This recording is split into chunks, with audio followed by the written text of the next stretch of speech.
अस्सलाम वालेकुम दोस्तों, कैसे हो। मुझे उम्मीद है कि आप सभी सही होंगे। न्यू अपडेट के साथ मैं आपके सामने फिर हाजिर हो चुके हैं। अगर आप कुवैत में रहते हैं या कुवैत की खबरों से हमेशा के लिए अपडेट रहना चाहते हैं तो ये वीडियो आप शुरू से लेकर आखिर तक देखते रहिए। इस वीडियो के अंदर मैं आपको काफ़ी ज़्यादा इंपॉर्टेंट जो है इन्फॉर्मेशन देने वाला हूँ और आप लोगों को बताने वाला हूँ।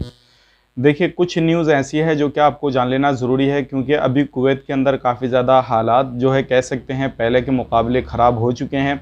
जैसे कि बीच में दोबारा से फ़्लाइट को बंद किया गया था, उसके बीच में भी काफ़ी ज़्यादा अपडेट निकल कर आई थी कुवैत से, वो भी मैं आपको बताने वाला हूँ। और भी कुछ बड़ी अपडेट है, अगर आप कुवैत में जाना चाहते हैं तो अब हो सकता है और भी ज़्यादा आपका किराया यानी कि जो टिकट की प्राइस है वो बढ़ा दिए जाएँ, क्योंकि 24 तारीख से 6 फरवरी तक काफ़ी बड़ी अपडेट निकल कर आ रही है, जो क्या ये बड़ी अपडेट दे दी गई है। तो चलिए फिर बिना देरी के वीडियो शुरू करते हैं। लेकिन उससे पहले मैं आपको बता देता हूं, अगर आप हमारे चैनल पर पहली बार आए हैं तो चैनल को सब्सक्राइब करें और साथ ही साथ बेल आइकन ज़रूर प्रेस कर दें, ताकि हमेशा आपको इसी तरीके से अपडेट मिलती रहे और आप हमेशा हमारे साथ में जुड़े रहें। तो सबसे पहली अपडेट की तरफ बढ़ते हैं, जो बड़ी अपडेट आ रही है निकल के, ये मैं आपको बता देता हूँ। कुवैत एयरलाइंस की तरफ से अब जो है कुवैत एयरलाइंस की फ़्लाइटें भी हैं काफ़ी ज़्यादा कम चलेंगी, और जो लोगों को कुवैत में लेके आती हैं फ़्लाइटें, अब 24 जनवरी से 6 फरवरी तक जो है रोज़ाना की ये मान के चलिए जोन सी भी फ़्लाइट आएगी, चाहे वो किसी भी कंट्री से आए, तो सिर्फ़ और सिर्फ उसमें 35 बंदे यानी कि 35 पैसेंजर जो है वो सफ़र करेंगे। उससे ज़्यादा बंदे उसमें आ ही नहीं सकते, क्योंकि ये बड़ी अपडेट आ रही है। जैसे कि आपको मालूम है, कुवैत के अंदर अभी जो है काफ़ी ज़्यादा केसेस दोबारा से आने लगे हैं, फिर होने लगे हैं, और ये सारी चीज़ को देखते हुए कुवैत सरकार ने ये फैसला लिया है। एक फ़्लाइट के अंदर 35 पैसेंजर जो आएंगे हैं, और डेली के तौर पे अगर बात करें जितनी भी फ़्लाइट आएंगी तो डेली जो टोटल पैसेंजर आएंगे सिर्फ 1000 पैसेंजर से ज़्यादा नहीं कुवैत के अंदर एंट्री मिलेगी। तो ये बड़ी अपडेट आ रही थी निकल के, सोचे कि आप लोगों तक शेयर की जाए। और ये जो रूल रेगुलेशन रहेगा, नया कानून जो बनाया गया है 24 जनवरी से 6 फरवरी तक बनाया जा रहा है, और हो सकता है इसको आगे कंटिन्यू करा जाए इसी तरीके से। जो पैसेंजर जाएंगे अब सिर्फ एक फ़्लाइट के अंदर 35 पैसेंजर जाएंगे, और ये सारी चीज़ को देखते हुए जो भी एयरलाइंस चलेंगी तो उनको उन्हीं से जो है कवर करना होगा, जो भी किराया वगैरह रहेगा, जितने पैसेंजर की सीटें खाली रहेंगी। तो हो सकता है कि आने वाले वक्त में और भी ज़्यादा महंगा किराया हो जाए, उनके टिकट में और भी काफ़ी ज़्यादा इजाफा हो जाए। तो ये आने वाली अपडेट थी, सोचे कि आप लोगों तक शेयर की जाए। और जो भी लोग अब टिकट, अगर आपका बुकिंग हो चुका है तो मुझे कमेंट बॉक्स में ज़रूर बताइए कि आपका टिकट का प्राइस क्या है क्या नहीं है, और जो आने वाले वक्त में आपका टिकट बुकिंग होने वाला है तो आपको ट्रैवल एजेंसी वाले क्या बोल रहे हैं, जो आपका टिकट बुक करेंगे वो क्या बोल रहे हैं, और आप वेबसाइट पर क्या चीज़ देख पा रहे हैं। तो वो सारी चीज़ हमें कमेंट बॉक्स में ज़रूर बताइएगा कि आपका जो किराया है वो बढ़ाया है या नहीं बढ़ाया है। और जो भी लोग अगर कुवैत के अंदर एंट्री करना चाहते हैं तो ध्यान रखिएगा, आपको जो पीसीआर लेना है उन्हीं जगहों से लेना है जो गवर्नमेंट अप्रूव हैं, किसी भी तरीके से अलग जगह से नहीं लेना है, नहीं तो आपको प्रॉब्लम हो सकती है। और ये सारी चीज़ें कुवैत सरकार दोबारा से रूल रेगुलेशन को चेंज कर दी है, और हो सकता है आने वाले वक्त में इसी सिलसिले को आगे बढ़ाती रहे, और हो सकता है इसी तरीके से कम फ़्लाइटें कुवैत के अंदर जाती रहें। आने वाले वक्त में जैसे ही नॉर्मल फ़्लाइट के हवाले से कोई अपडेट आती है तो हम आप तक ज़रूर पहुंचाएंगे, आप ज़रूर हमारे साथ में बने रहिएगा। अगली अपडेट की तरफ बढ़ते हैं। जो अगली अपडेट आ रही है काफ़ी बड़ी, जैसे कि मैंने आपको बताया था, अगर आपने अपना टिकट बुक किया है, वो डेट मैं आपको बता देता हूँ, 21 दिसंबर से 1 जनवरी के बीच में आपका टिकट बुकिंग था, तो पूरा जो पैसा है आपको वो वापस मिला जाएगा। ये डीजीसी की तरफ से बड़ा ऐलान हो चुका है। तो ज़रूर आप अपनी ट्रैवल एजेंसी जहां से आपने बुकिंग वगैरह कराया था वहां पे आप कांटेक्ट करें जाकर, आप ताकि आपका पूरा पेमेंट जो है आपको रिकवर हो सके और आपको पूरा पेमेंट वापस मिल सके।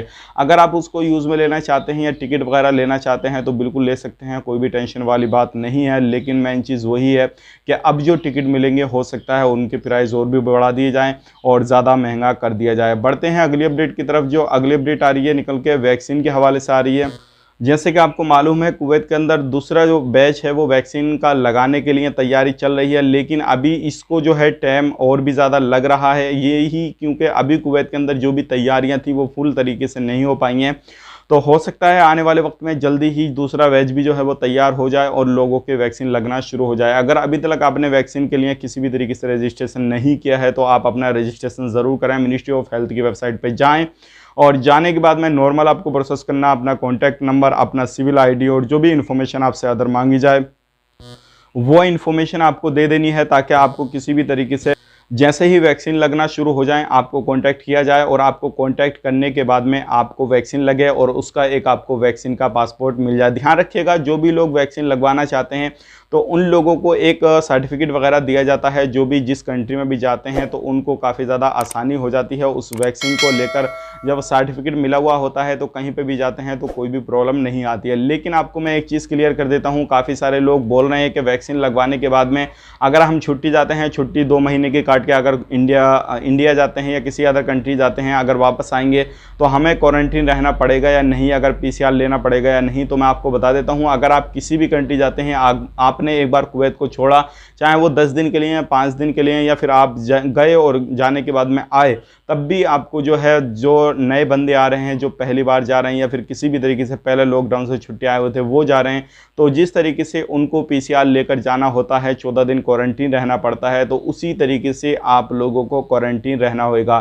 क्वारंटीन का टाइम टेबल चेंज हो सकता है, जो भी कुवैत सरकार बताएगी, जैसे जैसे नए रूल रेगुलेशन आते हैं तो हो सकता है वो चीज़ चेंज हो जाए, लेकिन आपको क्वारंटीन रहना ज़रूर होगा और आपको पीसीआर भी लेकर जाना ज़रूरी होगा। तो ये लेटेस्ट अपडेट है, सोचेगा आप लोगों तक पहुंचा दी जाए ताकि आप लोग भी इस चीज़ का फ़ायदा ले सकें। अगर वैक्सीन आपको लगवाना है तो ज़रूर अपना रजिस्ट्रेशन करें, क्योंकि अभी सऊदी अरब के अंदर, कुवैत के अंदर, इंडिया के अंदर भी वैक्सीन लगना शुरू हो चुकी है।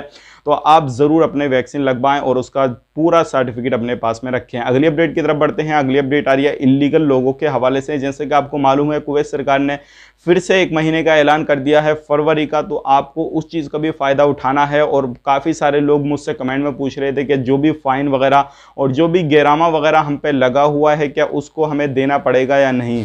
तो मैं आपको बता देता हूं, जो भी आप पे फाइन, गिरामा वगैरह किसी भी तरीके का कुछ भी है तो आपको पे करना रहेगा। किसी भी तरीके से कुवैत सरकार ने इस चीज़ पे छूट नहीं जताई है। सिर्फ ये बोला है कि जिनके पास में डॉक्यूमेंट्स वगैरह नहीं है, कुछ भी नहीं है, वो लोग कुवैत को छोड़ सकते हैं, कोई भी प्रॉब्लम नहीं है।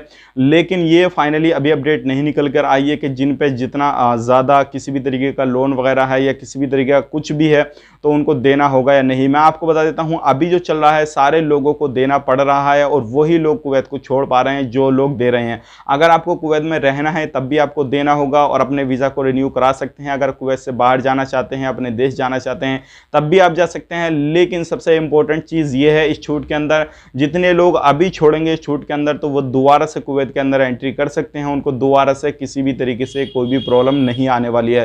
तो उम्मीद करता हूँ जो भी इन्फॉर्मेशन मैंने आपको दी है वो पसंद आई होगी। पसंद आई तो लाइक करें, शेयर करें। किसी भी तरीके से आप कुछ पूछना चाहते हैं या किसी भी तरीके की क्वायरी वगैरह करना चाहते हैं हमसे, तो कमेंट बॉक्स में कर सकते हैं। इंशाल्लाह मैं आपको कमेंट में जवाब देने की कोशिश करूंगा। और भी हमारे बहुत सारे यूट्यूब फैमिली मेंबर हैं जो क्या कमेंट बॉक्स में लोगों का रिप्लाई करते हैं, लोगों को जवाब देते हैं, जो उनके पास में इंफॉर्मेशन होती है वो लोगों तक पहुंचाते हैं। मैं उन लोगों का तहे दिल से शुक्र अदा करूंगा कि आप लोग इसी तरीके से जो आपके पास में इंफॉर्मेशन है लोगों तक पहुंचाते रहिए, लोगों का फायदा करते रहिए। तो चलिए फिर मिलेंगे इस नेक्स्ट वीडियो में, तब तक के लिए आप अपना ख्याल रखें, अपनी फैमिली वालों का ख्याल रखें। Take care, bye bye.